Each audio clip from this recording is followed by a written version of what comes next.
some kind of a war broke out. But the National Council, having heard, because Nandala, of course, replied to what I said in the National Council, and I was not accusing Nandala as a person.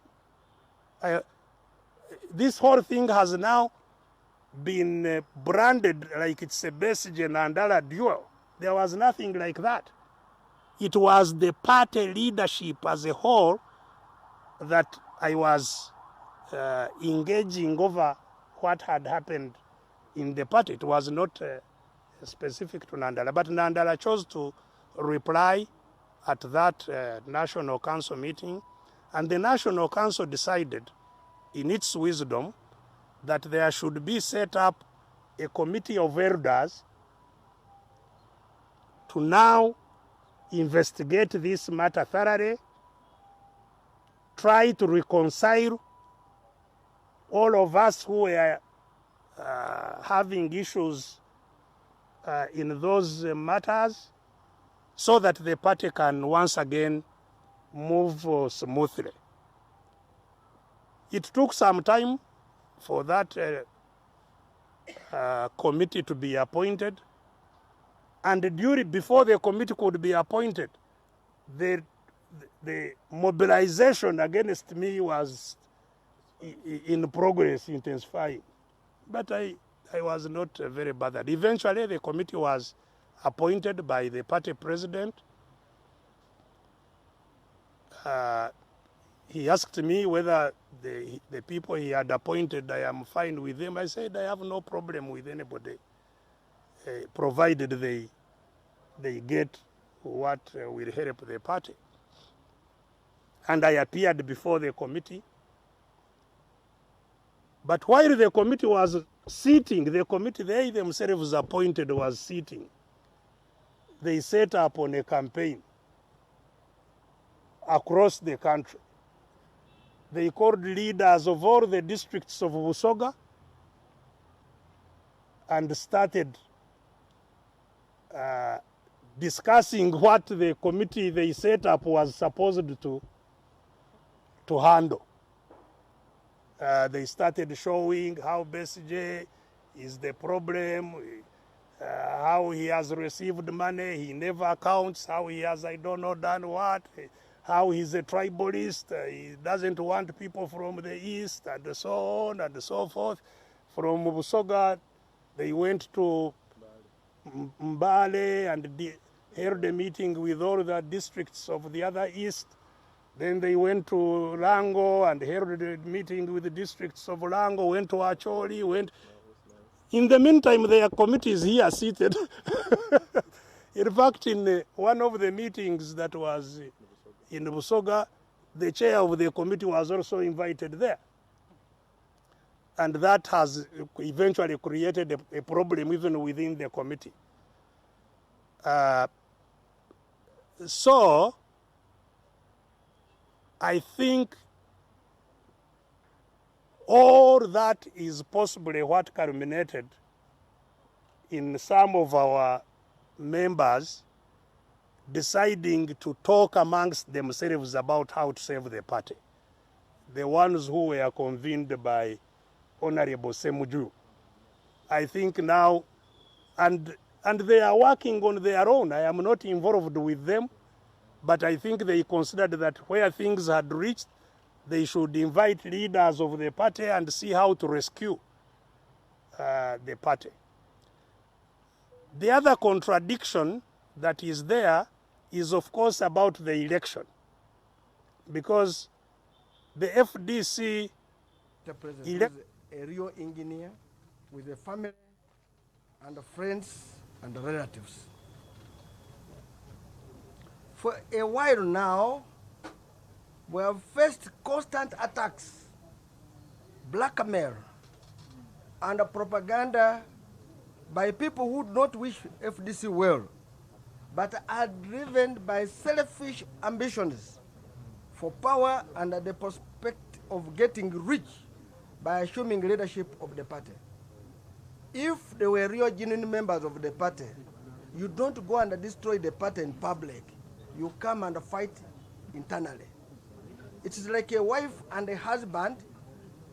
Instead of fighting in your bedroom, you decided to go and fight on the street where everybody sees you and you are naked. So those are people who are selfish and don't wish this party well. This group of people have made it their mission to bring us down, in the end tarnishing the image of the party they profess to be part of. As FDC has got a very robust conflict management system through which we resolve issues without necessarily affecting our cohesion, our togetherness, our cohesion. On many occasions,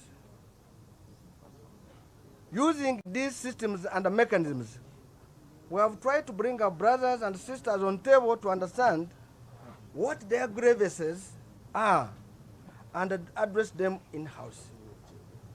This is what is expected of a reputable political organization. We are, however, shocked with the wild allegations which were said during the Nsamba meeting. They were real wild.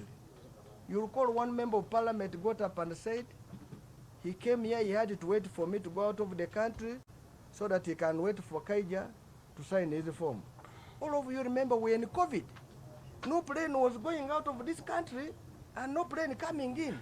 A whole energetic, heavy MP to make such an allegation. You will know that this was just an attack on me as a person, without anything, but just attack.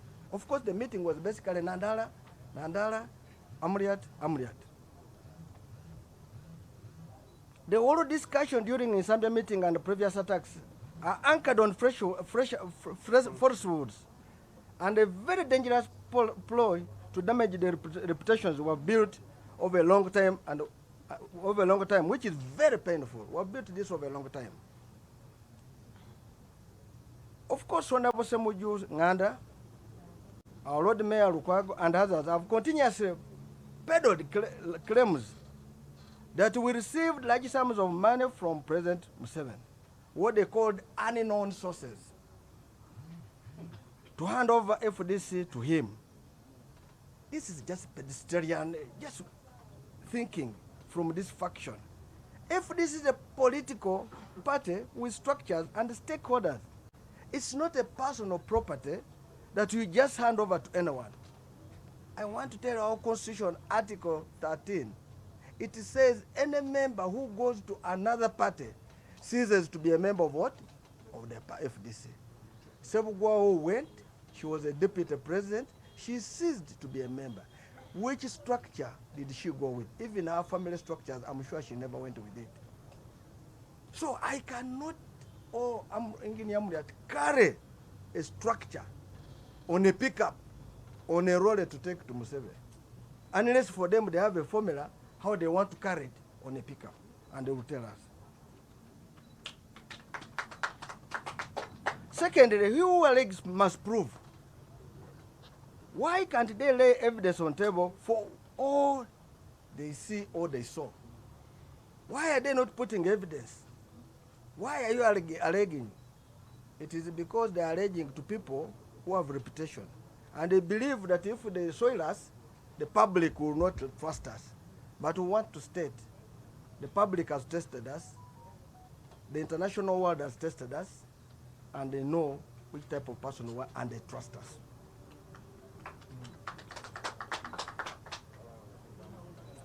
Honorable Ssemujju and others have also claimed, I made a deal with President Museveni to hand over FDC in the exchange for Bank of Uganda Governor, Job, now Minister of Finance.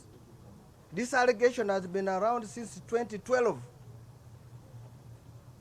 I want to respond by saying my qualification, my experience and expert are very sufficient to have those positions. Who doubts me? However, no one has ever approached me with that offer, and I'm not interested in working with Museveni.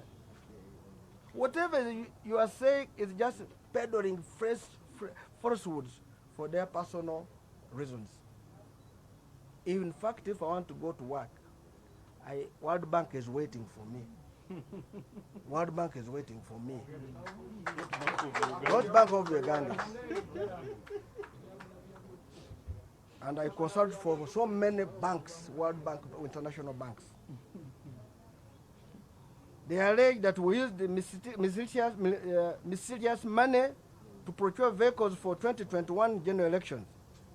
These vehicles were paid over a period of time, rather than by a single deposit. And we have evidence we're going to share with you. They were paid over a period of time. These attacks are glaring, deliberate to dwellers, so that Honorable Ssemujju and his clique have their way in taking over the party for selfish ambitions. These armed with the power of the FDC members shall not allow it to happen. I want to call on members of FDC. You should not allow this to happen. You shouldn't. You have heard these are newcomers. One is about 2 years. Another one is less than 10 years. But they are here wanting to take us. We have been in the trenches for the entire life.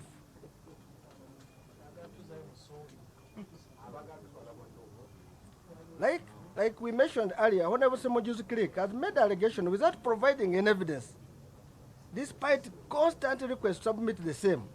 If this is not malice, what is it? Why don't you bring evidence?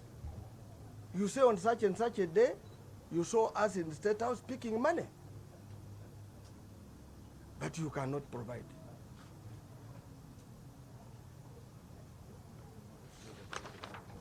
As human beings, we are tempted to follow the path they have taken in the past month of maligning us.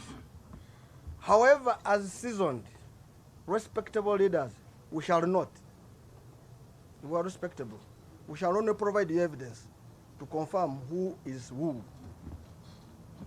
We have decided to share something for you to appreciate of the person and the character of Honorable Ssemujju in fraudulent drawing public funds in millions of shillings for activities he has never undertaken. We're going to share with you. In only less than 6 months, a man got money from the public, 378 million. If we give you for all the years, you can run away. He claimed to have traveled. If you get information we're getting in some of those areas, he never traveled. He was in one country, in 3 countries on one same day, which are far apart. Far apart. He tells us that Museveni should declare his relatives he has employed in the parliament as a chief whip, as now a whip. Who are those working and being paid in his office by parliament?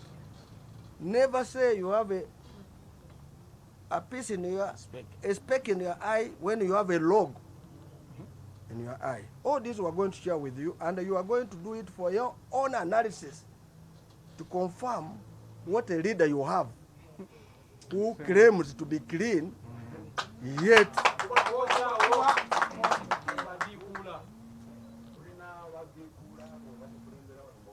and we have more documents we shall share.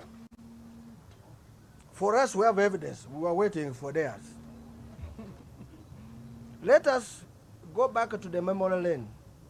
Of course, some of you don't know, in 2001, we participated in the election. Our president was Dr. Ageesigika. We did 2011. We did 2006, 2011, 2016. These general elections were when Dr. Ageesigika was a presidential candidate. And we were very well funded.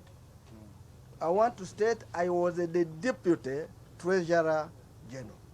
I have evidence and information.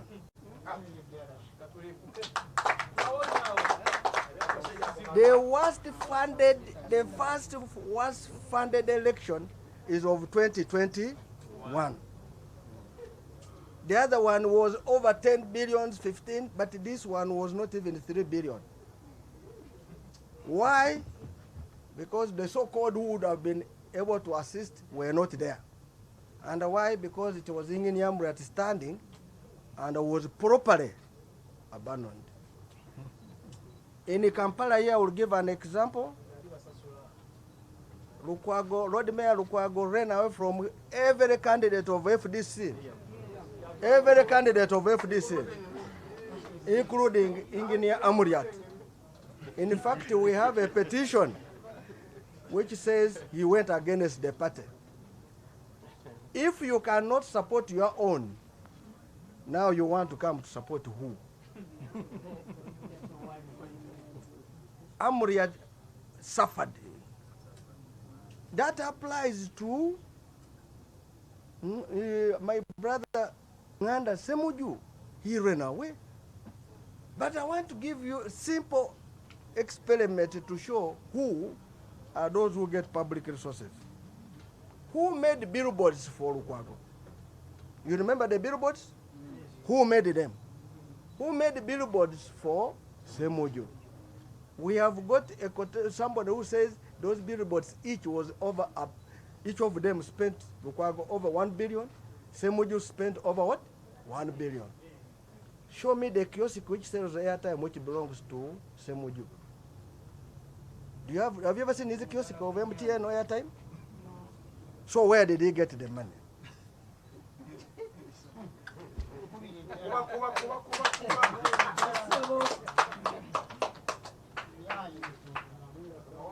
So I told you that we have been funding elections.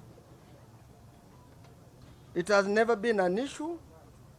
All those periods, nobody has ever questioned where was the source of what? Funding.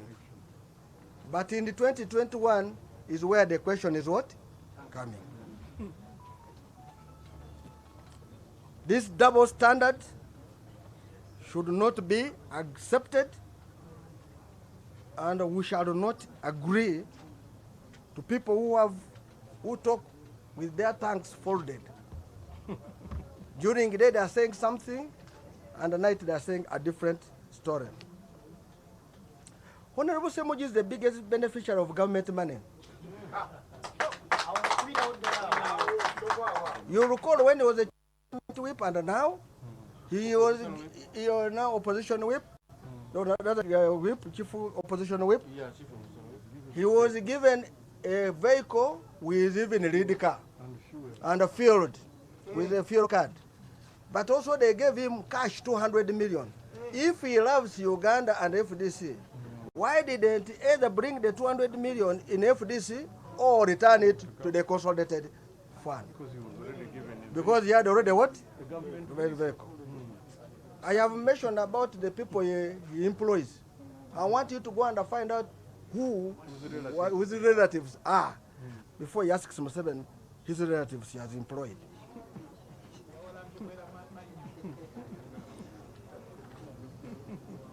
I want to state, and I want to tell you, the people of Uganda, and I want to ask Saleh. He raised the issue to Lukwago. I know Lukwago goes to court, or even on a smallest thing. Why hasn't he gone to court?